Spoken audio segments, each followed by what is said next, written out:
Guys, and thank you for tuning into this review of Watson on CBS. You could be on any channel in the world, but you're right here with me, and I really do appreciate that. So before we get started, go ahead and like this video, and also subscribe to the channel if you do like both movie reviews and also TV reviews, all right? So today, obviously, we're getting into Watson on CBS. I couldn't resist watching it because they kept plugging it during the football game. So I had to watch it. And of course, I watched it because of Morris Chestnut.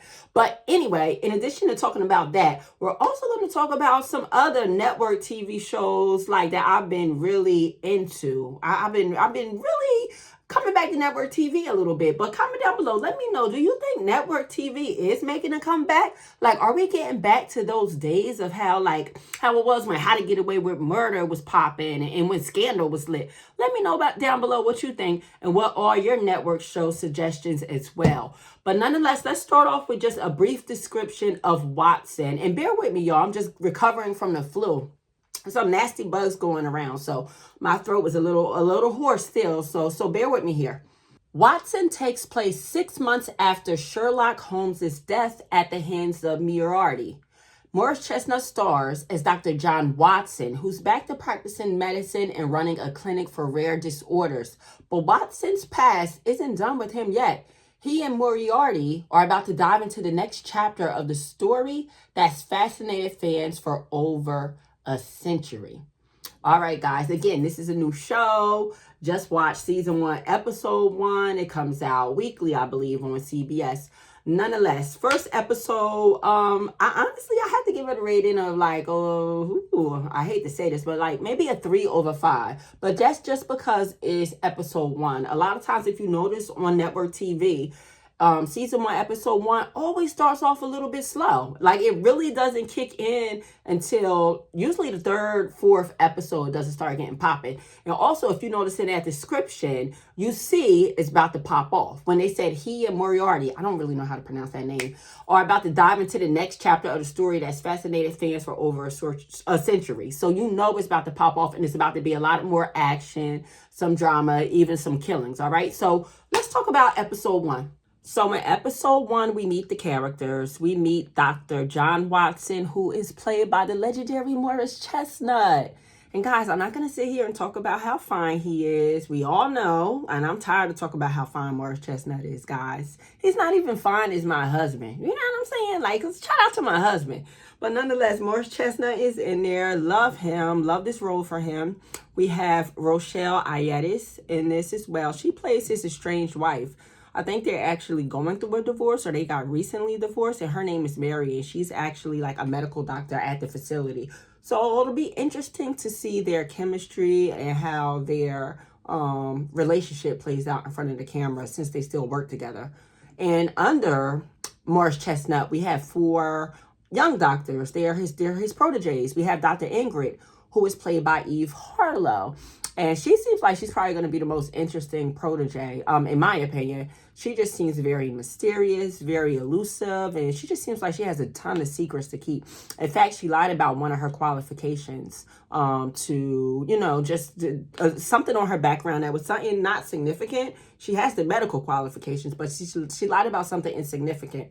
So to me, that makes her just a little bit interested. And that's actually why Morris Chestnut was interested in hiring her. But anyway, interested to see more Dr. Ingrid. Also, they have twin doctors on the show, Dr. Stevens and Adam Cross. And lastly, they have Dr. Sasha Lubbock. And I don't really have a lot to say about Dr. Lubbock or Dr. Cross just yet, but maybe I will by episode 2, episode 3, nonetheless. But those are the main characters that we'll see throughout each episode. They call themselves doc-tectives, they're doctors plus detectives. Get it? Doc-tectives. So they're not only just solving medical mysteries. They have to go out and they find missing people. They do anything they have to do to get their patient better, and I'm here for it, okay? So nonetheless, in episode 1, the first mystery that we witness a young lady in a maternity ward, and she's looking at her baby on the ultrasound, and she sees the baby head move in a very weird fashion. Then she says, "Hey, nurse, did you see that? You saw that?" And so she's looking at the nurse's face, and then the nurse's face, her face starts morphing as well. So the pregnant young lady is just like, oh my God, I'm tripping. So then she sees another person's face start to morph as well. So it's confirmed. Like, she saw 3 people's faces morphing within a matter of minutes. So she knows something was just off with her. So she ends up at Morris Chestnut's facility called the Holmes Clinic. It's actually called, after his boy Sherlock Holmes, it's called the Holmes Clinic. So she ends up there, and she swears, her name is Erica, she swears that she has FFI, fatal familiar insomnia. Like, she's just like, yo, my dad had it, my grandpa had it. She just going down her family tree saying everybody who had this, like, they just stayed up. She's been up for like 7 days plus. She cannot sleep. She's not sleeping, not even a short nap. And mind you, she's like 5.5 months pregnant. So they're just believing exactly what she says, which is normally what doctors do, right? They take what we say for face value. But then they start digging into it more, and they're like, they stick it to her family tree, and they start researching the family member she's talking about. And they're like, wait, the dad didn't die of fatal familiar insomnia. The grandpa didn't die of that either. He died like a car accident or something like that. So they figured out that she doesn't have it, and that she must be suffering from something else. Then her cousin comes along, and her cousin has a similar illness. It starts out like with a rash around her mouth, like a yeast infection around the mouth. It looks very gross. But and then they start connecting the dots. Like, again, they're very serious detectives. And they're not just like a regular doctor that's just going to brush you off and, not figure out what's wrong with you. Like, he guaranteed this girl that he would figure out what was wrong with her. But to make a long story short, the girl did not have FFI. She had songbird fever. And it went a long, convoluted, roundabout way of figuring this out. So convoluted, I can't even explain it. But nonetheless, all the both ladies needed, her and a cousin that was sick at the same time, was like a little biotin supplement. Like a $10 supplement that you could get at the store. And that would solve the problem. They would both be fine. They would be able to, sleep peacefully. The yeast infection will go away from around their mouth, and they'll be 100% fine. In fact, they were 100% fine, because we saw that at the end of the episode.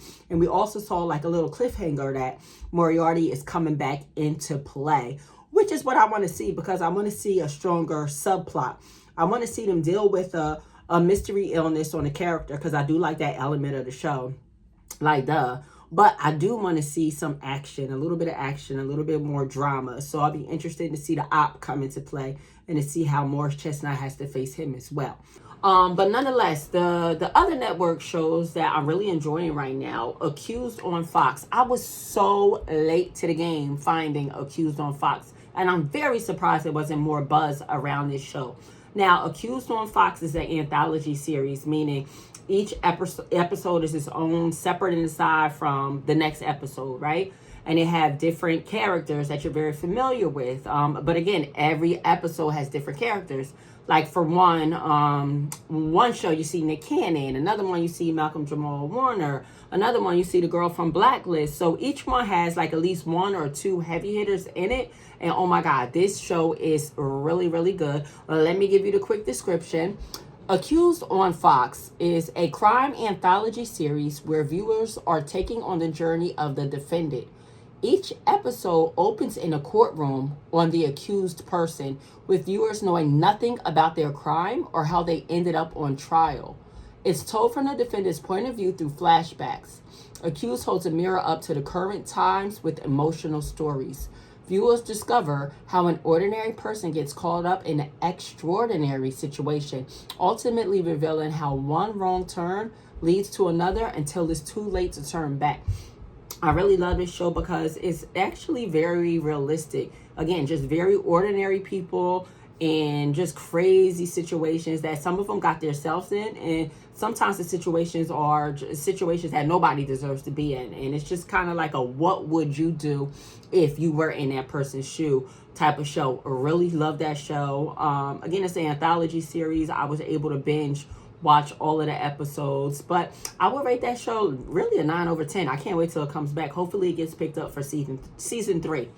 Now, another show that I really, really like is High Potential on ABC. It also streams on Hulu. As you guys probably know, all of these network shows usually stream the next day on on a streaming service. Like High Potential is on Hulu.